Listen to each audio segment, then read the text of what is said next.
Hi guys, this is hold on, trying to get some view of the sun here. This is March the 15th, 2022.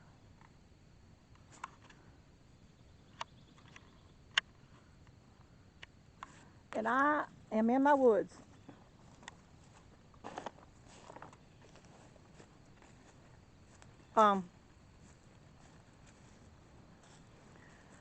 I had something I wanted to talk to y'all about to do with Morgellons, because I met this man who has Morgellons, and he's this guy is he's got a pretty bad case of Morgellons. Okay, it's like, I mean, well, all cases of Morgellons are bad, right? But he's like going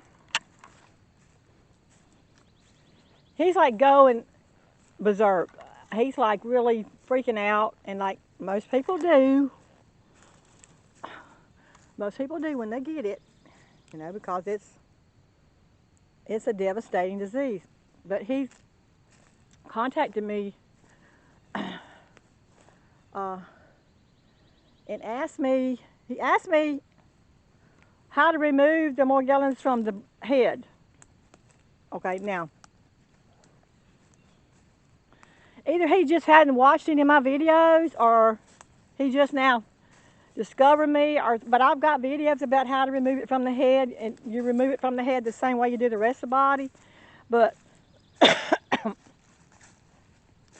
I got in contact with him through email, and because I wanted to talk to him. He seemed like he was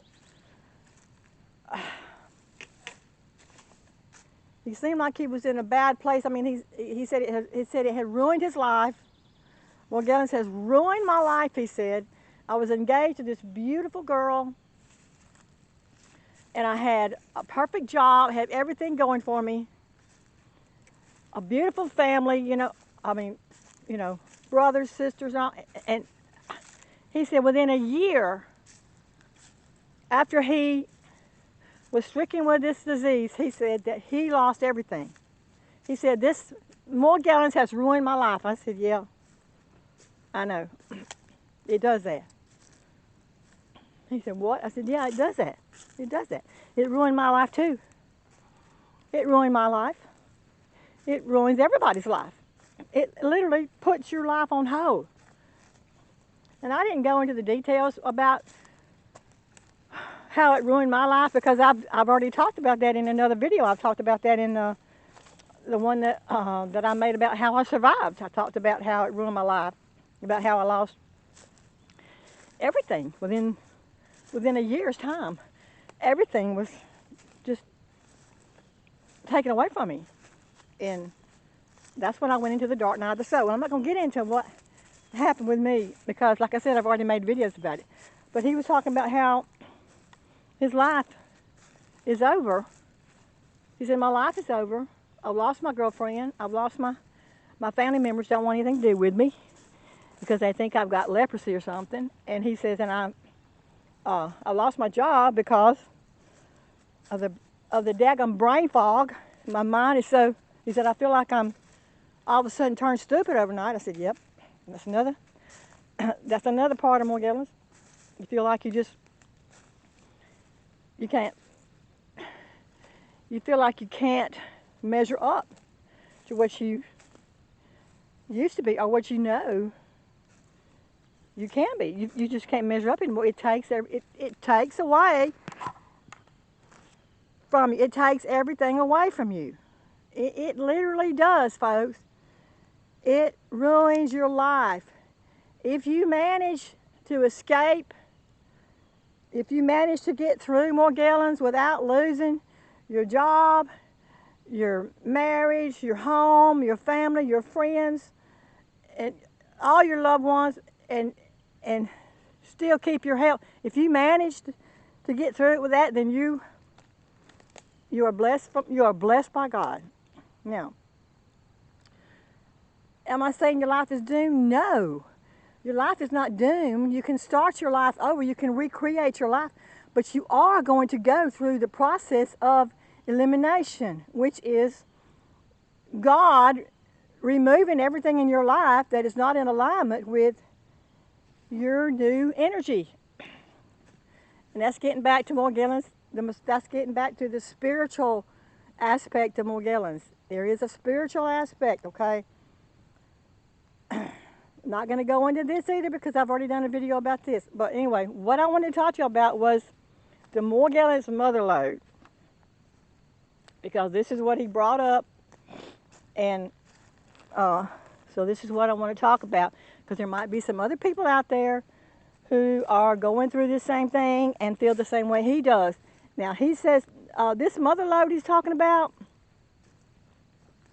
I call it the central location, or just a place, or a place where the Morgellons just kind of groups together and forms a, he calls it headquarters, okay? He wants to call it headquarters. I call it central location, motherload, or call it whatever you want to call it, because it's all the same thing, okay? And he talks about this place that he found behind his ear, found it behind his left ear. Now I'm saying left ear because the left ear is very significant with Morgellons. For some reason, there's a lot of people seem to have a lot of the stuff going on behind their left ear. Now it affects the right ear too, but the left ear, I think, in my opinion, the left ear may have some kind of implant or some kind of tracking device somehow. But anyway, he talked about having this finding this big bump or lump behind his left ear. And he said it was like it's about the size of a quarter, he said, but it was getting bigger. He said it was just a big bump, okay? And he said when I first found it, I thought, oh my God, I got a tumor. I've got brain cancer, you know. He said I just thought the worst. But then he said he felt it moving. And then he said right away he knew that it was just more of the Morgellons that he had been struggling with. So he said that I took a rag and I saturated it with turpentine. Okay. Now, I'm not telling everybody, I'm not suggesting to everybody that they do this, because turpentine, it may work, and I know they used it a lot in the old days, because my grandpa used to keep a gas can full of turpentine, and that's what he used when we got a cut or sore or anything on our legs or wherever if we got cut or something, he'd just get the gas can down and pour turpentine over it, and it'd heal up. So it will work, okay? Turpentine will work, but I'm not going to suggest that people use that, because it is, you know, it is like a fuel, so you have to be careful. But anyway, he said he saturated a rag with turpentine, and he said I stuck that rag over that bump. Just stuck it over there and held it there.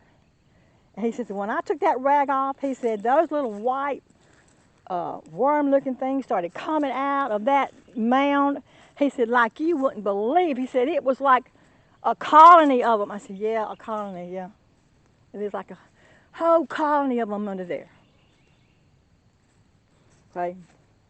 And then he said he kept doing that. He kept adding the turpentine. He kept adding it to the and pressing it against the lump until it kind of shrunk down in size. And then he said it burst open. He said it literally burst open, and it created a hole. Now I have had them do.